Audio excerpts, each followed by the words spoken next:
Hi all and welcome to Shame Games. तो ये वीडियो सोलो लेवलिंग से सिमिलर 10 स्टोरीज पर होने वाली है, जिनमें 3 लाइट नोवेल, 4 मनहवा और 3 एनिमे होंगे। अब हम सबकी फेवरेट मनहवा सोलो लेवलिंग एंड हो गई है, तो मैंने सोचा आप सबके साथ इससे मिलती जुलती कुछ स्टोरी शेयर कर दूं। ऑल्सो मेरी मनहवा वाली लास्ट एक्सप्लेनेशन वीडियो में भी कुछ लोगों के रिक्वेस्ट आई थी कि इससे रिलेटेड यानी सोलो लेवलिंग से रिलेटेड कुछ और स्टोरीज आपको बताई जाएं। तो अब बकवास करते हैं बंद and let's roll the intro.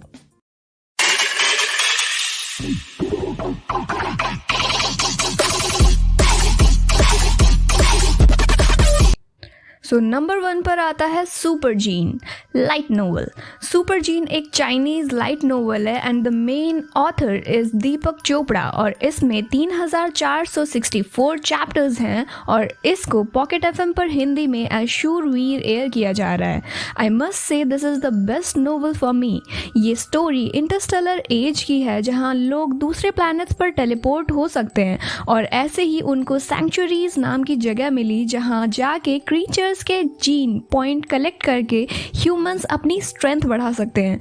इसका मेन कैरेक्टर हान सेन उर्फ वीर रहेजा तो सोंग जिन वू से भी ज़्यादा ओपी है, एडवेंचरस है और स्ट्रेंथ के लिए बहुत ज़्यादा ग्रीडी भी है और इसको हारना तो आता ही नहीं है। खुद से ज़्यादा स्ट्रॉन्ग लोगों को भी हरा देता है। सोलो लेवलिंग की तरह ही सुपर जीन में भी सारे फोकस मेन कैरेक्टर और उसकी डेवलपमेंट पर ही होता है। स्टार्टिंग में तो हान सेन सबसे वीकेस्ट होता है और एक ऑर्डिनरी क्रीचर को भी नहीं मार पाता। जब उसको एक ब्लैक क्रिस्टल मिलता है, उसके बाद वो तेज़ी से ग्रो करने लगता है और लेवल अप हो जाता है और रेयर टॉप क्लास जीनो आर्ट सीखने लगता है और सबसे स्ट्रॉन्गेस्ट यूनिवर्स क्लास एलीट बन जाता है और अकेला यूनिवर्स को प्रोटेक्ट कर लेता है।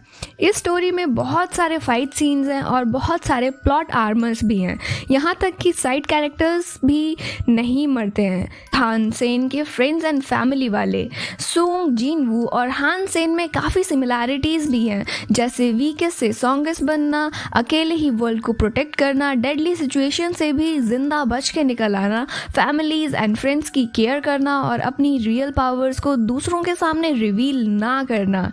इसके बावजूद भी फेमस हो जाते हैं दोनों, और दोनों ही दूसरों की तरह किसी एक स्किल में एक्सपर्ट नहीं होते हैं, बल्कि इनके पास बहुत सारी स्किल्स होती हैं। इसके अलावा दोनों की फैमिलीज़ में भी सिमिलैरिटीज़ हैं, जैसे कि दोनों की मॉम एंड लिटिल सिस्टर है जिसके लिए वो डेंजरस काम भी करने को रेडी हैं, और दोनों के डैड सालों से मिसिंग होते हैं जो बाद में मिलते हैं। दोनों की वाइफ उनसे सीनियर होती है पर सेम एज की ही, और बेटे जो कि उनकी पावर्स को इनहेरिट कर लेते हैं, जैसे जीन वू का बेटा उसकी शैडो मोनार्क को इनहेरिट कर लेता है, वैसे ही हान सेन का बेटा उसकी सुपर किंग स्पिरिट पावर्स को इनहेरिट कर लेता है। लेकिन हान सेन की एक बेटी भी होती है जो अपने बड़े भाई से भी ज़्यादा पावरफुल होती है। जैसे जीन वू को शैडो मोनार्क ऐशबॉर्न ने चुना था दुनिया को बचाने के लिए, हान सेन को जीनो हॉल लीडर चुनता है to save the universe. Jin Woo के पास शैडो सोल्जर्स होते हैं और हान सेन के पास बीस्ट सोल्स होती हैं जिन्हें वो समन करके ऑर्डर दे सकता है। बहुत अच्छी स्टोरी है यार, इस पर तो कम से कम एक मांगा बननी ही चाहिए और एनीमे भी बना दो यार दोनों की। वैसे एक राज की बात बताऊं, मैंने सोलो लेवलिंग से पहले सुपर जीन नोवेल उर्फ शूरवीर सुनी थी और मुझे ये इतनी अच्छी लगी कि मैंने सर्च किया इससे मिलती जुलती कोई और स्टोरी है क्या। तब मुझे सोलो लेवलिंग मिली और बिलीव मी दोनों ही स्टोरीज बैडास है। वैसे इस साल इसकी मनहुआ आने वाली है और अगर आपको फास्ट अपडेट चाहिए and if you are interested in reading the manhua, you can join our Telegram group. The link is in the description box. Now हमारी सेकेंड स्टोरी आती है the strongest system light novel. The strongest system भी एक Chinese light novel है which is based on isekai, जिसमें total 1159 chapters हैं। Author Jin Feng की ये फर्स्ट नोवेल है और इसका मेन कैरेक्टर लिन फैन अर्थ पर एक एक्सीडेंट में मर जाता है और फिर दूसरे वर्ल्ड में रीबॉर्न होता है जिसका नाम स्ट्रॉन्गेस्ट सिस्टम होता है। इस वर्ल्ड में लिन फैन के पास भी एक सिस्टम होता होता है, पर उसमें एक बग होता है और उस बग की वजह से ही वो दूसरे लोगों से अलग तरीके से लेवल अप हो सकता है और इसके साथ वो बहुत सी स्किल्स और टेक्निक्स सीख लेता है और बाकी लोगों से ज़्यादा पावरफुल होता है और फिर पूरे वर्ल्ड में सबसे स्ट्रॉन्गेस्ट पर्सन बन जाता है। अनलाइक सोलो लेवलिंग, इस नोवेल में हैरम है, कॉमेडी है and main protagonist Lin Fan is kinda shameless person. पर इसके अलावा लिन फैन भी सुंग जिनवू की तरह ही डेंजरस सिचुएशंस में अपनी जान बचाने का कोई ना कोई तरीका ढूंढ लेता है। Plot armours, you know. The Great Demon System light novel. The Great Demon System is also a Chinese light novel जिसमें अब तक 433 चैप्टर्स ट्रांसलेट हुए हैं और ऑथर ड्रिप की ये फर्स्ट नोवेल है। इसका मेन कैरेक्टर मोबी केन, एक 16 साल का लड़का जो कि ऑर्फन होता है, वो एक मिलिट्री स्कूल ज्वाइन करता है जहां उसकी पावर लेवल F रैंक की होती है जो कि सबसे वीकेस्ट है। इस वर्ल्ड में जहाँ सबके पास सुपर पावर्स और स्किल्स होती हैं, वहीं मोबी के पास कोई एबिलिटीज़ नहीं होती। मोबी को हमेशा दूसरे लोग बुली करते हैं, लेकिन फिर भी वो खुश रहने की कोशिश करता है। लेकिन एक दिन जब एक लड़का उससे हद से ज़्यादा टॉर्चर करने लगता है और उसका नेकलेस उसके पेरेंट्स ने जो उसे दिया था वो छीन लेता है और तोड़ देता है, तब मोबी को लगता है कि ये दुनिया इतनी क्रूअल क्यों है। और जस्ट उसके बेहोश होने से पहले उसे एक पावर स्क्रीन दिखती है जिस पे लिखा था demon system activated, host has been recognised. इन सब के बाद मोबी उन लोगों से बदला लेना चाहता है और इसके लिए डीमन सिस्टम की ओनर डीमन लॉर्ड उसको स्ट्रॉन्गेस्ट बनाने में मदद करती है। इस नोवेल का MC हीरो नहीं बल्कि एक एंटी हीरो है। चौथे नंबर पर नाम आता है सोलो बग प्लेयर मनहवा का। Solo bug player which is also known as bug player and solo glitch player is a Korean web novel और इसकी मनहवा भी है जिसमें 80 चैप्टर्स हैं। इस मनहवा का आर्ट स्टाइल और स्टोरी लाइन सोलो लेवलिंग जितनी बेस्ट तो नहीं है, लेकिन फिर भी ठीक ठाक है। ये मनहवा इसेकाई जॉनरा का है जिसमें मेन कैरेक्टर शीन ताइपोंग 10 साल तक बहुत ज़्यादा गेम खेलने की वजह से मर जाता है और दूसरे वर्ल्ड पैरासिडो में रीइंकारनेट होता है as a novel named Jared. ये पैरासिडो वो गेम है जिसकी वजह से ही वो मरा था। अब आप लोग कुछ सोच रहे होंगे कि इसमें सोलो लेवलिंग जैसा क्या है। वेल, जब प्रोटैगनिस्ट दूसरे वर्ल्ड में रीइंकारनेट होता है और देखता है कि वो किसी फैट बॉय की बॉडी में है तो एक वीक 4th क्लास मजिशियन है और वीकेस्ट माना कैपेसिटी और उसकी पास्ट मेमोरीज भी उसके पास है, तब वो सोचता है कि उसको वेट लूज करना है और पैराडीसो गेम की अपनी नॉलेज की मदद से ग्रो और लेवल अप करता है और फिर चाहे गेम के बग्स को भी यूज़ क्यों ना करना पड़े, वो उसका गोल होता है कि उसको इस वर्ल्ड का किंग बन के लीड करना है। सो नाउ अब हम आ गए हैं halfway into this list. So 5वें नंबर पर आता है dungeon reset manhwa. Dungeon reset भी एक कोरियन वेब नोवेल है इसेकाई जॉनरे की और इसकी मनहवा में अभी 100 चैप्टर्स ही हुए हैं। इसका मेन प्रोटैगनिस्ट जुंग दावून बहुत सारे लोगों के साथ दूसरे वर्ल्ड में ट्रांसपोर्ट हो जाता है जिन्हें एक रैबिट वहाँ समन कर लेता है। ये वर्ल्ड एक डंजन गेम होता है जिसमें डेडली गेम्स खेलने पड़ते हैं और वहाँ के मॉन्स्टर्स को मारना होता है। MC जुंग दावून के पास कोई फाइटिंग स्किल्स नहीं होती हैं और वो बहुत वीक होता है दूसरों के मुकाबले, जिसकी वजह से वो बुरी तरह से घायल होते रहता है और फिर फाइनल बॉस की फाइट में दावून अकेले एक ट्रैप में फंस जाता है और डंजन रीसेट होने के बाद वो सिस्टम का एरर बन जाता है। अब जब उसकी लाइफ डेंजर में होती है तो वो उस ट्रैप से निकलने के लिए दिमाग चलाता है और एक टनल बनाने शुरू कर देता है और सारे सैंड को अपनी इन्वेंटरी में कलेक्ट कर लेता है जिससे उसको न्यू स्किल्स मिलती हैं। इसके अलावा जुंग दावून डंजन के क्रीचर्स को भी मारता है जिससे उसको नई स्किल्स मिल जाती हैं और उसकी स्ट्रेंथ एंड पावर्स बढ़ती जाती हैं और ऐसे ही वो लेवल अप होता जाता है और वीकेस्ट से स्ट्रॉन्गेस्ट बन जाता है, जस्ट लाइक सुंग जिनवू। अब 6 नंबर पर आता है kill the hero manhwa. Kill the hero is also a Korean web novel जिसमें 276 चैप्टर्स हैं और इसकी मनहवा में अब तक 75 चैप्टर्स ही हुए हैं।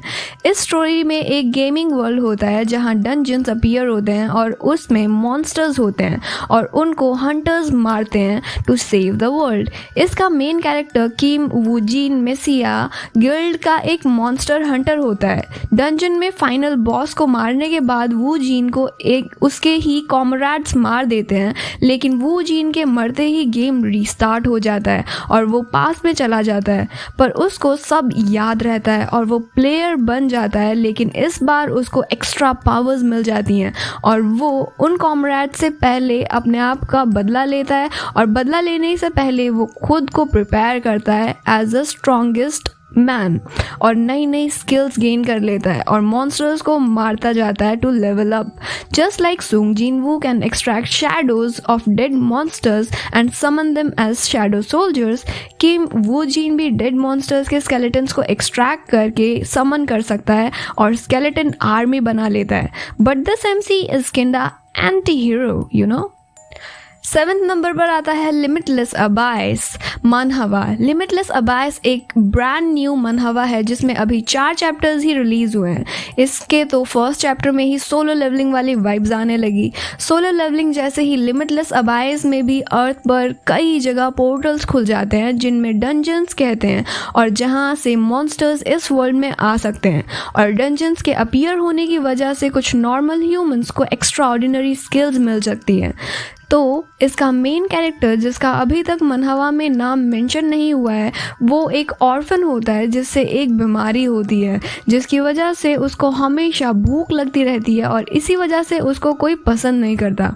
अपने एक्सेसिव हंगर को सप्रेस करने के लिए वो बुक्स पढ़ने लगता है। डंजन अपीयर होने के बाद उसको कई पावर नहीं मिलती और वो वीकेस्ट होता है। जिस गिल्ड में वो काम करता है उसके मेंबर्स उसको एज सेक्रीफाइस यूज़ करते हैं और मॉन्स्टर्स के बीच छोड़ के चले जाते हैं और वो बस मरने ही वाला होता है तभी उसको एक नोटिफिकेशन मिलता है, यू आर अवेकन। इसके बाद उसको क्वेस्ट मिलने लगता है जिसमें उसको मॉन्स्टर्स को मार कर सर्वाइव करना होता है और इसके साथ ही उसकी स्ट्रेंथ बढ़ती चली जाती है। अब 8th नंबर पर आता है black clover anime. Black clover is a Japanese मांगा एंड एनिमे। इसकी IMDb रेटिंग है 8.3 आउट ऑफ 10 और इसका अब तक 4 सीजन्स आ चुके हैं। इसका मेन प्रोटैगनिस्ट आस्टा और ड्रैगोनिस्ट यूनो ऑर्फन होते हैं जिनकी उनकी फैमिली सेम चर्च में छोड़कर चली जाती है और फिर दोनों बहुत अच्छे दोस्त बन जाते हैं। दोनों ही विज़र्ड किंग बनना चाह रहे थे और इनके लिए एक दूसरे से compete भी करने लगते हैं। हाउएवर यूनो के पास मैजिकल पावर्स होती हैं पर MC आस्था के पास कोई मैजिकल पावर्स नहीं होती हैं because he does not have माना और सब लोग उसको वीक समझते हैं। इसलिए आस्था अपनी फिजिकल स्ट्रेंथ पर वर्क करता है और स्ट्रॉन्ग बनने के लिए खुद को ट्रेन करने लगता है। यूनो को 4 लीव क्लोवर सिंबल मिल जाता है जो कि बहुत रेयर होता है, पर आस्था को कुछ नहीं मिलता। बट एक फाइट में वो save Yuno from Revchi. Asta को 5 लीव सिंबल यानी ब्लैक क्लोवर मिल जाता है और वो बहुत ही मिस्टीरियस होता है in which demon resides and then Asta was able to awaken his demon. Now up to the 9th anime. 9th number पर है एक एनिमे जिसका नाम है Bungo Stray Dogs. Bungo Stray Dogs का तो नाम आपने सुना ही होगा because of दजाई as he is the best character of this anime.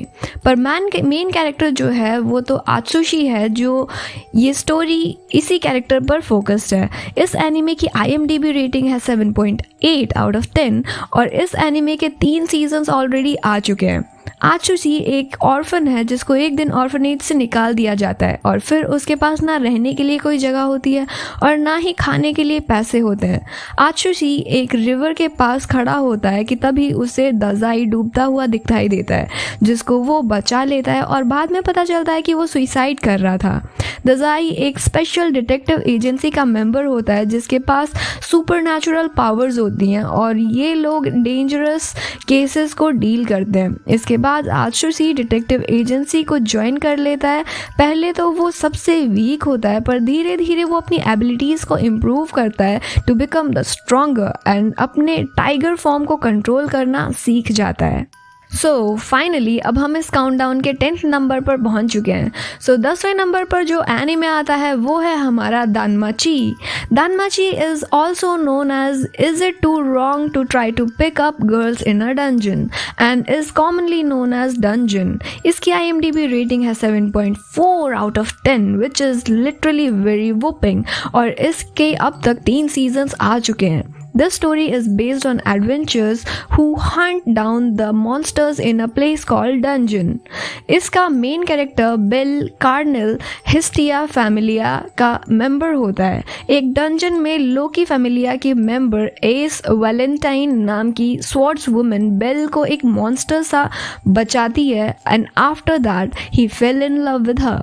पर क्योंकि वो बहुत वीक होता है, वो सोचता है कि उसके जैसा वीक इंसान इतनी powerful and famous swords woman के लायक नहीं है और वो ही उसकी इंस्पिरेशन बनती है to become the strongest in order to catch up with her. और इसके बाद बेल एक हीरो बन जाता है और उसका गोल होता है उसे एस के लेवल तक पहुंचना, लेवल अप होना, और उसके लिए वो अपने सारे फियर्स को ओवरकम करता है और जिन मॉन्स्टर्स से पहले वो डरता था उन्हें वो खुद मारता है। अब इन सारी 10 स्टोरीज और सोलो लेवलिंग में एक चीज़ कॉमन है और वो है कि मेन कैरेक्टर पहले तो वीकेस्ट होता है और फिर खुद को ट्रेन करता है और स्ट्रॉन्गेस्ट बन जाता है।